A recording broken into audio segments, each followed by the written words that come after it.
Okay. I've got all of these leaves, so I decided to do a bit of leaf threading, for which I will only need some sticks.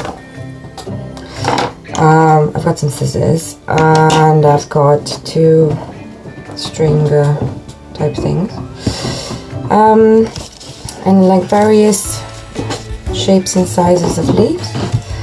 So I've already tied the string on my little stick.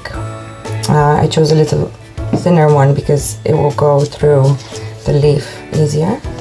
So I'm going to start small. I just have to push them through. Yeah.